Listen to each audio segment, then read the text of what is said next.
I tend to say, why is this important and who does it impact and why does it matter? And for me, it's about kids and families and community. And looking at Senate District 4, a lot of those hometown values, a lot of that old California that I remember and that I want for my kids and now for my grandson has disappeared. Many families have kind of packed up and left California. The politics have gone to extremes, extreme left, extreme right. And for me, who I consider myself kind of a common sense moderate, I just didn't see anybody representing me on the ballot.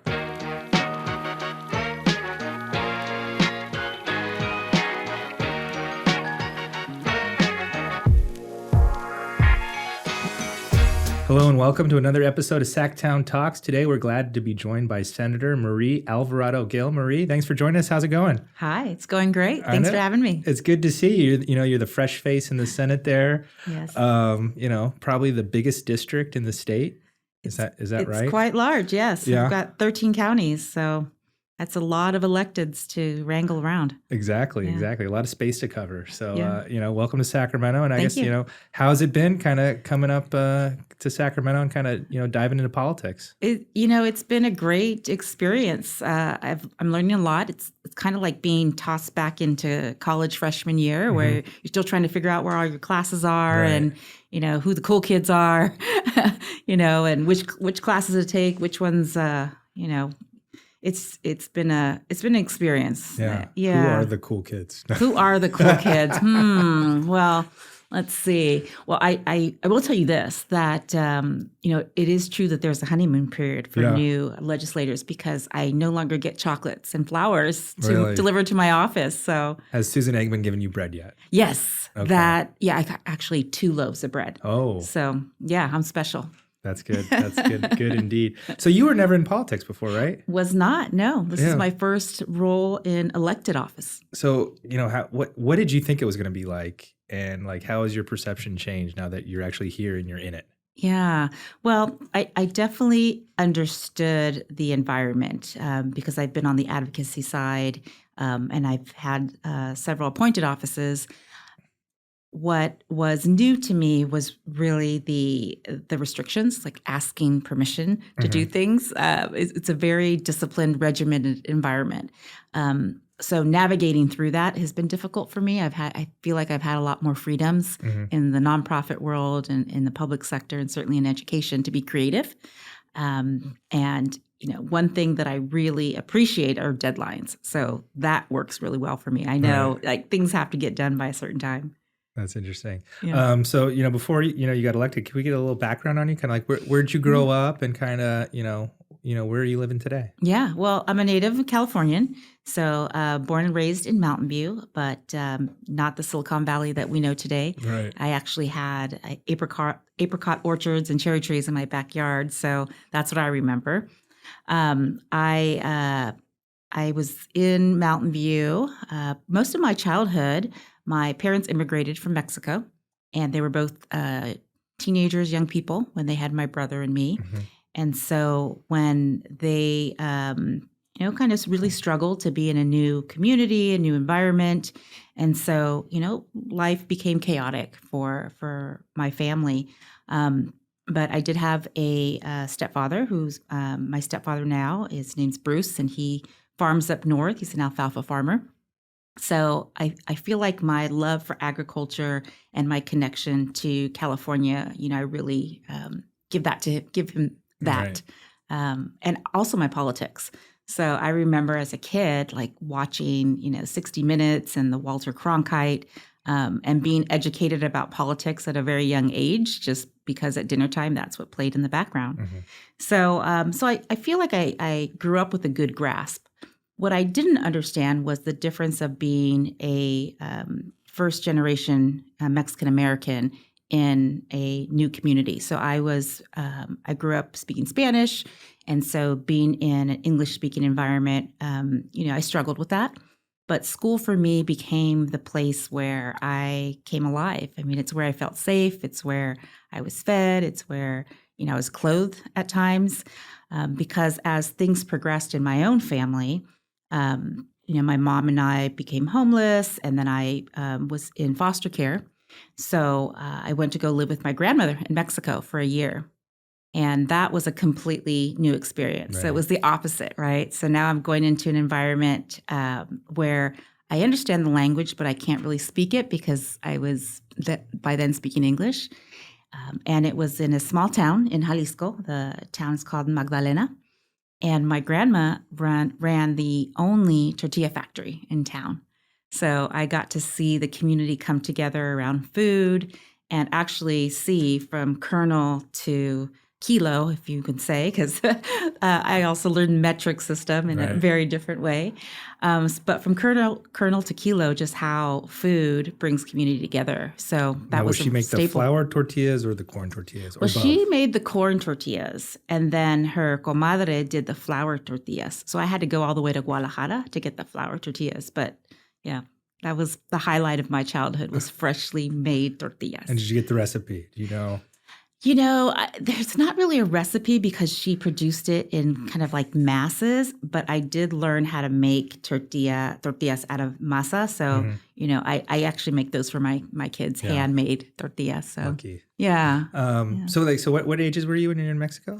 So I was in Mexico 6th grade, and then I went back summer of 8th grade through my senior year. That's funny. Talking to friends who like grew up in Mexico and then immigrated here, they talk about like the education systems like way ahead of ours in the early years. Yeah. That like, when they came here, they were bored because they had already learned it years before. Right. Did you experience that? Like, what was the transition kind of going from, school here where we're like a little more like, let's color and Right.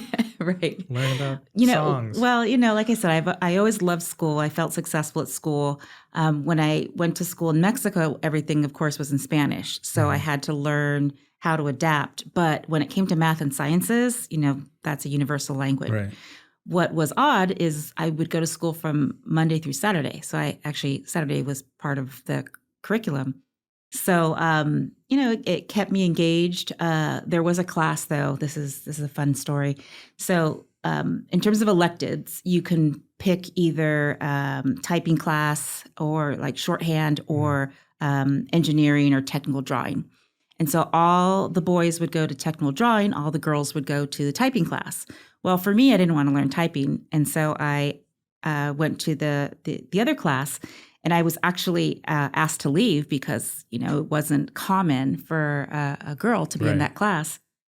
But my grandmother, she came and talked to the director and said, no, I want her in this class. So I was one of 2 girls in that class. Wow. But it was the first time that I saw someone stick up for me in my education. And that was my grandmother who, had very little education on her own, but she, became that model advocate for me, which, resonates in my own policy now. Mm-hmm. And so then, you come back to California for high school? I did. My last semester, I came back. So I took the TOEFL exam, which is the international exam for placement.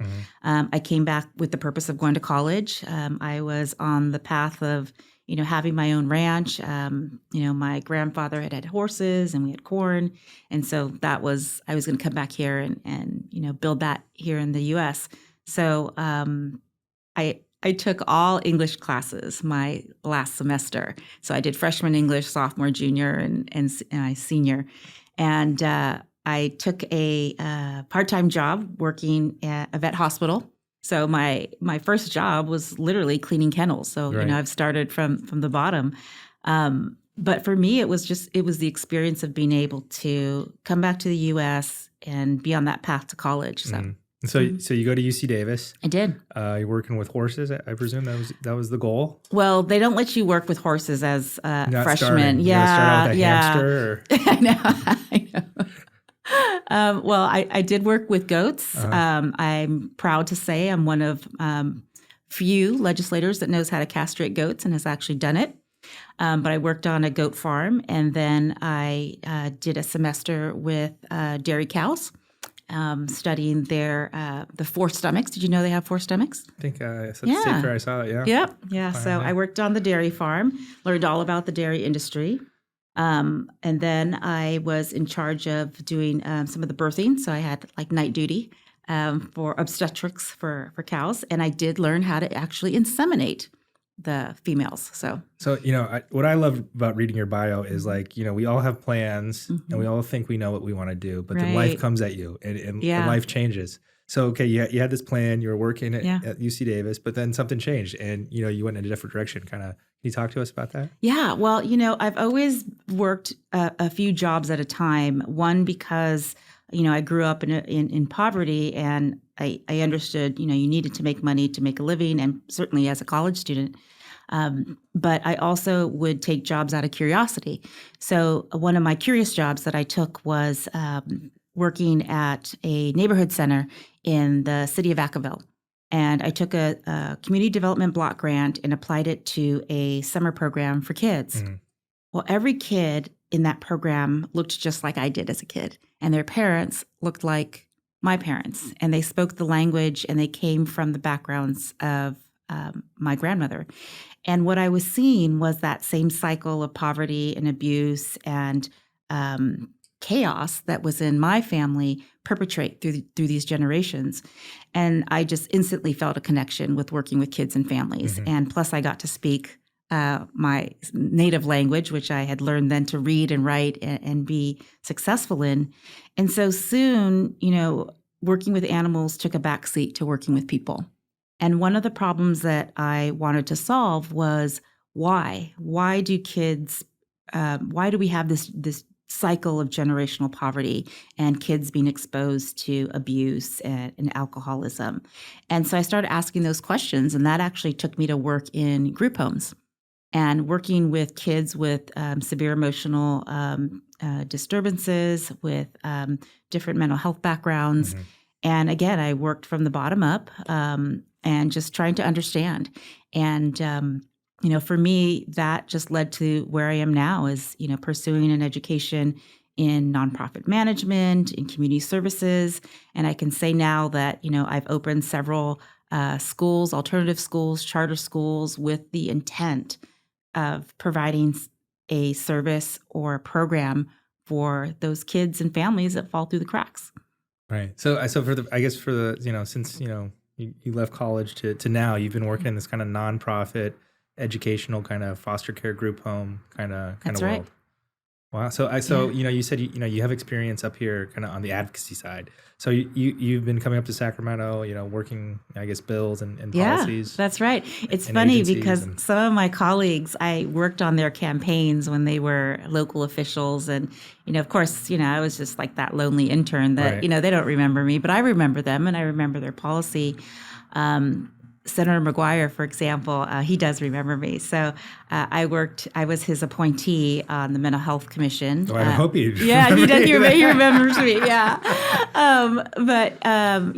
Just to see full circle where my career has taken me, because I was always, focused on raising my kids, working in my community, living out my values at a local level, with the understanding that Sacramento politics has a big impact on what we're able to do at the local level. So I would find myself up here, 2-3 times a year for advocacy days and on specific ballot initiatives. And the big thing in your world was budget funding, right? That's right. Coming up here, fighting for budget funding. That's right. No, not so much on the policy angle. So for me, this is kind of bringing all my experiences forward. I actually went to college later on in my life to finish my master's, and that was at the University of San Francisco. Mm-hmm. And I remember that experience was, really focused on immersing myself in public policy. And, I did not want to be a bureaucrat. I do not want to add to bureaucracy, and look at me now, right? But I really want to bring solutions to real problems. Right. And ensure that we are representing all of California, not just the coastal elites, and that we're going back to basics. So again, being born and raised here in California, seeing what Silicon Valley or Mountain View used to look like, right? And playing in the backyard in those cherry trees. I now live in the Sierra foothills just to be able to find that same love of land and my environment that brings me back to like those happy memories of my childhood. So you said you wanted to represent all of California, and literally found the biggest district that represents like 13%. So pretty close. But like, so what made you want to run? Like, you're from, as you said, a small foothill town. Yeah. You're not in politics. Right. It's not like you're a county supervisor. You're not a city council person. Right. You're not even from the large population center of the district. No. So I never even worked in the swing space. Where did the thought come? Be like, okay, I'm doing this. Well, I've always been an advocate. So I was an advocate early on for my kids. 2 of the 3 were born with special needs. So I became an advocate in public education very early on there. And as a charter school proponent, being a Democrat and supporting charter schools, as you can imagine, that's been a juggling game, right?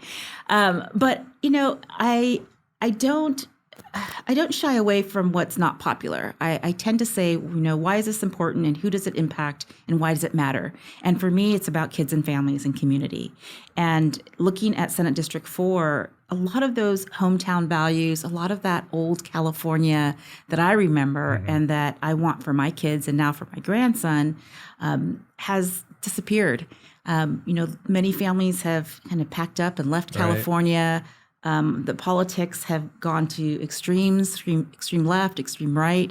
And, for me, who I consider myself kind of a common sense moderate, I just didn't see anybody representing me on the ballot. So it was an open seat. And in having conversations with those who were kind of putting their hat in the ring, I asked my family permission and I went for it. So like the way you get on the ballot, right, is you have to get like 1,000 signatures or... So how did you get on the ballot? Well, I actually had to pay the fee because I did last day is when I signed up. Okay. Yeah. So I had to pay the fee. And so what I didn't know was it was going to cost me about $15,000 just to qualify. So wow. Yeah. So the family was still okay with that. Yeah. So I didn't tell my husband the whole thing, but yeah. Yeah. Well, but when I was talking to friends and family and I said, hey, I'm running for Senate, they had to ask me the same question. For Senate? Well, not city council, not school board? I said, no, for Senate. Washington, D.C.? Right. Did you have to explain the whole thing? I had to explain kind of like the whole Senate. thing. Yeah. But, those who know me and know my values, know my heart, were all about it and supportive. I didn't accept any endorsements or any Sacramento money, as we call it. I raised a little over $10,000, so not enough to cover all the fees.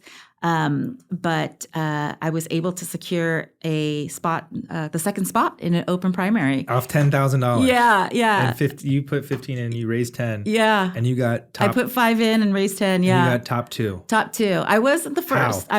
I wasn't the first. I was polling at number 1. I've got to own this part. Yeah. So I was polling at number 1 until about 4 or 5 weeks before the election.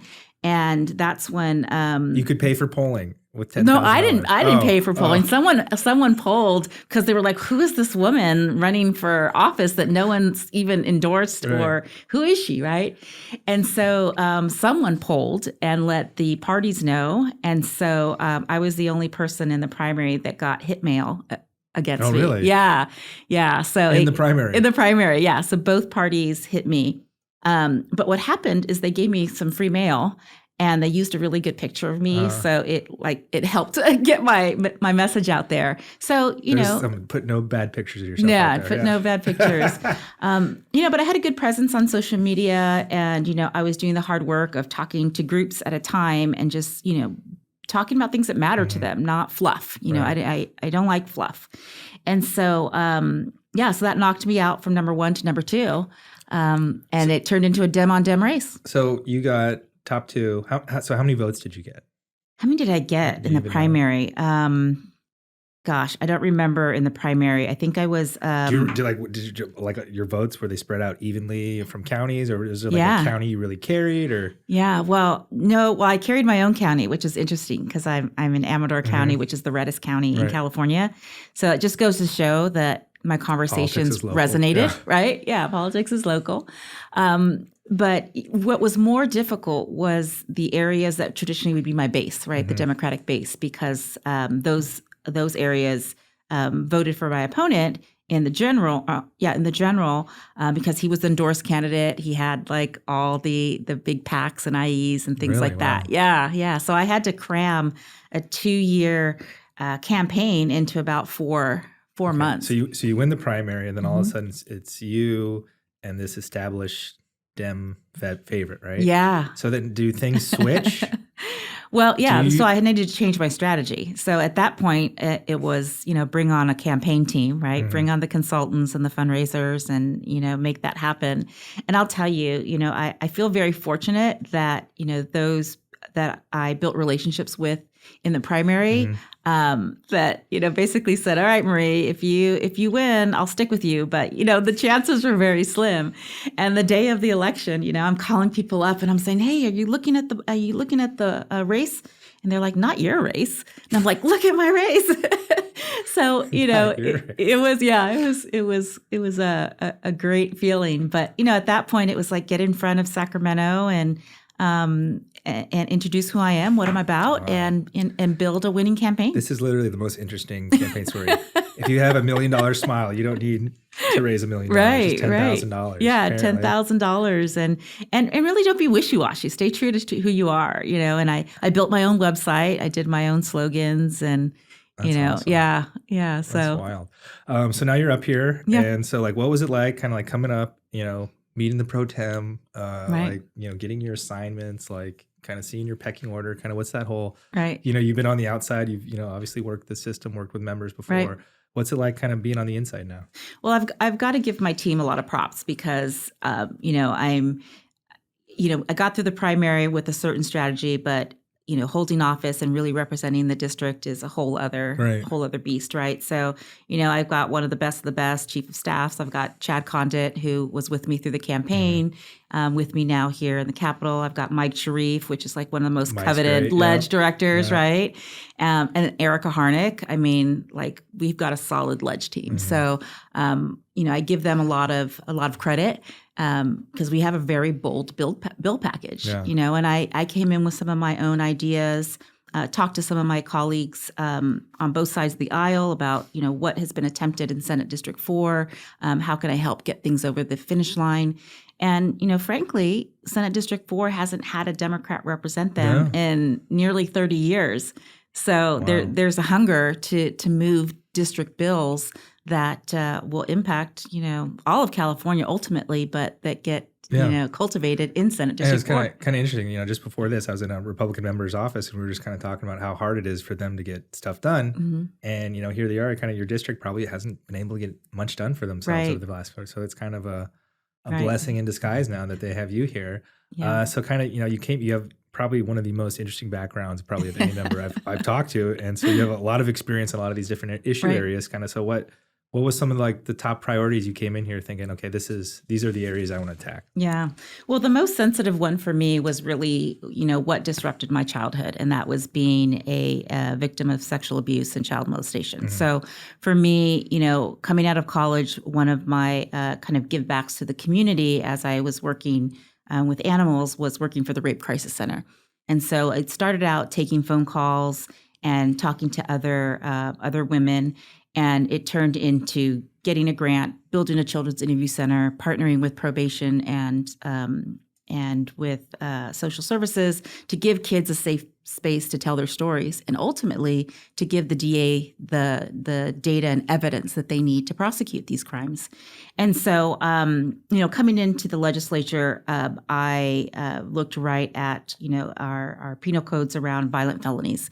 So for me, Prop 57 is a disservice to Californians, particularly to victims, because we're creating a culture where criminals have more rights than victims. So Senate Bill 268 is my rape bill, and that one just cleared the Public Safety Committee 5-0 just this week. And I'll tell you, I'm surprised as well. So 268 is rape of an unconscious person. And when I brought this up to just family and friends and told them that, rape of an unconscious person here in California is not a violent felony, I would get silence and jaws would drop, because you would think that all forms of rape are a violent felony, that we shouldn't have to explain that. But unfortunately, under Prop 57, there's loopholes. So if you rape someone and go that extra mile to drug them first, you have less of an offense than if you didn't drug them. So to me, that's Crazy. Yes. Yes. So I was also warned very early on that, sentence enhancements do not get through committee, that they die, right? Something I learned very early on. Yeah. See? So, again, I understand that, if you don't try, then you're already defeated. Mm-hmm. So for me, that was my top bill. And I campaigned on it as well. So, I believe in, doing what I say and saying what I do. So what kind of opposition are you getting on this bill? Are you getting the ACLU? Yeah, got the ACLU. Well, the biggest opposition, which was surprising to me, was just the inaction. So it wasn't even opposition, just silence and inaction. And one thing that I learned as a survivor is that when you stay silent or you don't tell your story, that you continue to be victimized by the what ifs, right? Or what did I do wrong? Or how did I cause this? And, I'm here to say there's nothing that I did as a child to bring on what happened to me. And here to tell your listeners that, have been victimized or survivors themselves, there's nothing that they said or did or wore or drank or any situation that they put themselves in that caused them to be a victim. Right. Rape is a crime of violence and control and power. There's nothing gentle or loving about it. So when we talk about crimes and violent felonies, to me, it's a no-brainer. So I've been on that path to really, bring the voice of survivors. And, it's a lonely path. We know that a lot of survivors don't disclose or they don't report out of either fear of being retaliated against, targeted, not believed, or frankly, just, their attacker, their perpetrator going off without any consequences. Right. So this kind of felt like that too. I didn't have the support of my caucuses behind me or, people that I would say, oh, yeah, women, for example, Women's or caucus. People of color. Really? Yeah. Oh. And because it's so divisive right now of whether or not sentence enhancements are good for California. Interesting. Yeah. But nonetheless, you got out of Public Safety Committee finally. Yeah. We took an amendment, Live to Fight Another Day. Uh-huh. The amendment was that if you cause the state of unconsciousness or intoxication and commit the rape, then it would be considered a violent felony. So it's a win. It's a small win. And, I have to be reminded, my team has to remind me of that because, I got that Bill Belichick mind, as I mentioned, right? I want to see all forms of rape a violent felonies. But if this is the first step, I have to be reminded that it's been many years since we've had any sentence enhancements, particularly to Prop 57 reform here in California. So you got to plod along sometimes. Yeah. Definitely. So, it seems like the Assembly Public Safety Committee gets all the attention. Yeah. And, they're having a whole lot of talks about fentanyl. Right. And here you are on the Senate side, actually doing something about fentanyl. What are you working on? Well, my fentanyl bill is rather simple. I don't even think I can take any amendments on it. So it's essentially adding the words illicit fentanyl to the list of narcotics that's already in penal code, alongside cocaine, methamphetamine, and having a gun. So in the penal code right now, it says that there is one conviction if you are in possession of certain drugs and a firearm that you can be charged under this penal code. So what I'm trying to do is just add the words of illicit fentanyl to a law that already exists. Right. And that is already getting pushed back. So if I can't pass a simple bill like that, imagine how hard my colleagues are working to really move on fentanyl. Because I thought you were going to come in from the other side, maybe. Yeah. Maybe you'd be the lucky one. I don't. It's interesting because I am a Second Amendment proponent. I do believe that that lawful gun owners shall have their protected right under the Second Amendment. And so for me to run any legislation that has gun reform is is unique, right? So what I was trying to do, or what I'm trying to do here, is bring in, the necessary evil of illegal fentanyl along with a firearm, which, let's be honest, it's not legal gun owners that are committing these mass shootings. Right. They're not the ones that are breaking the law. If anything, lawful gun owners are the ones that are trying to ensure that everyone's freedoms are protected. But here in California, I understand that the majority is looking to more gun control. Right. So for me, this was a bill that was a no-brainer, for the supermajority. At the same time, getting some fentanyl legislation in there. Oh, interesting.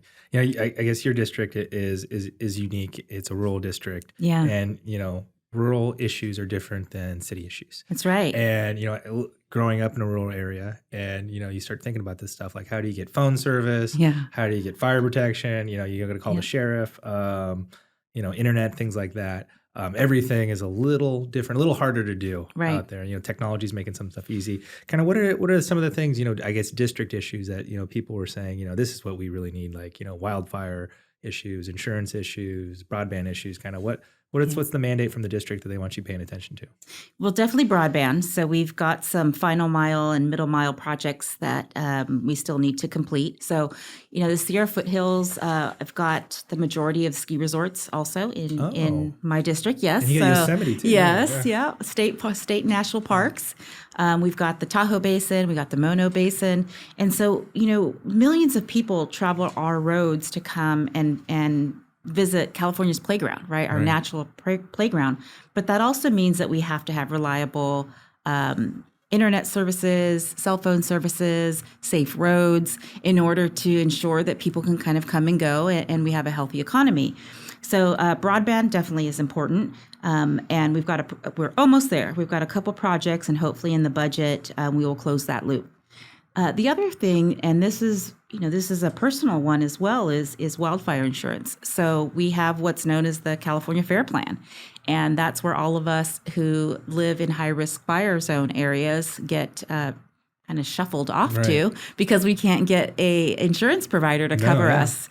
So I'm in that bucket, and it's insurance. It's a whole other mortgage, to be honest with you. I remember. It's huge. I lived up in El Dorado Hills. Oh, so like our first insurance quote, it was like $12,000. That's like, right. What? Yeah. Excuse me. So you think about, we've got a lot of second home owners in Senate District 4 who live elsewhere and they're not voters. Mm-hmm. So when I'm trying to move legislation around parity for just homeowners insurance, it's that balance of not upsetting those that are, kind of bring the economy and the revenue, but also not put all the responsibility on the backs of those who have the shops and the restaurants and keep the main street flowing and are in the hospitality industry. So, we're coming up kind of, committee season's kind of winding down here a bit. Yeah. Doesn't feel like it yet. No, it doesn't. Not at all. Pretty soon we're going to get the May revise, right? Yeah. And, you're experienced budget advocate. Yep.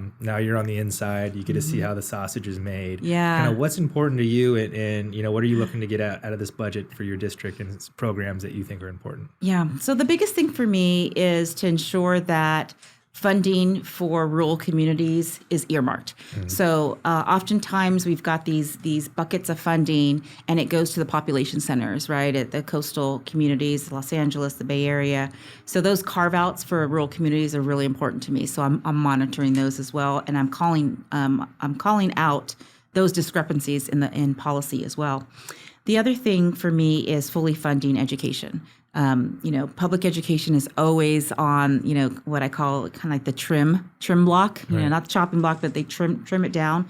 So funding for arts and education, that's an area where I did a lot of work in my life to ensure that we had high quality arts and education programs, including a performing arts charter school where my daughter graduated from, because I know the value of arts to children's mental health and to their overall upbringing.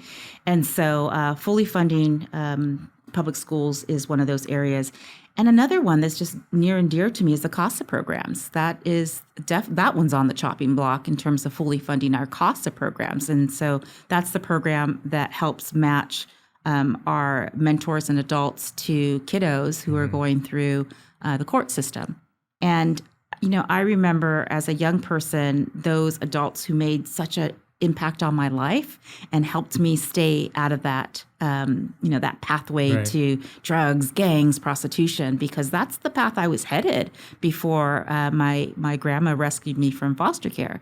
And so that to me is very important, that we are funding those programs that address some of the most vulnerable populations so that we can prevent some of the most egregious situations. Right.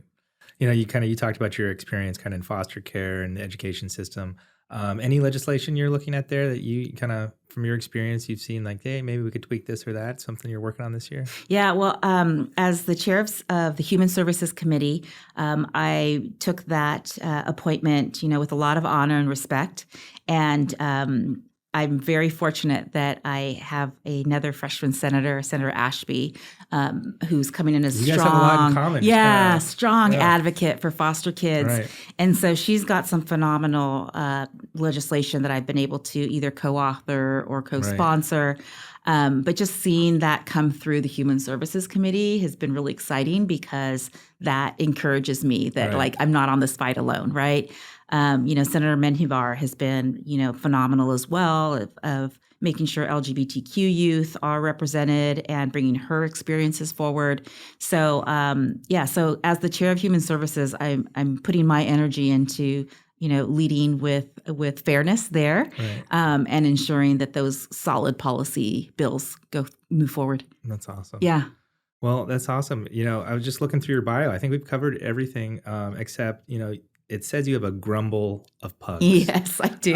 So kind of like what is a grumble of pugs? Yes. And then how many pugs makes a grumble? Right. So my pugs are rescues. So I have a pair of brothers and then a little girl. So 3 or more is a grumble of pugs. Yes. Okay. And I have done pug rescue, and I'm going to be that old woman that lives in a motorhome with a bunch of pugs. That's going to be me. Watch the show. So good to know. I actually I went to a park this year, and they had a Pug-O-ween. Oh, and it yes. was like 1,000 pugs dressed in Halloween costumes. Yeah. Do you do that? I do. Yeah.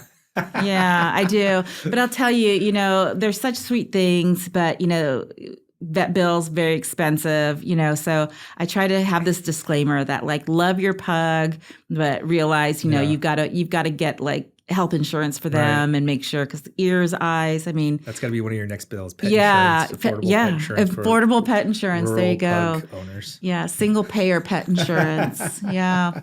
Perfect. Well, awesome. Thank you so much for taking the time to joining us. Great learning about you and kind of the things you're working on, and look forward to see what you're going to do this year. Thanks so much. All right. Awesome. All right. Thanks. Have a great day.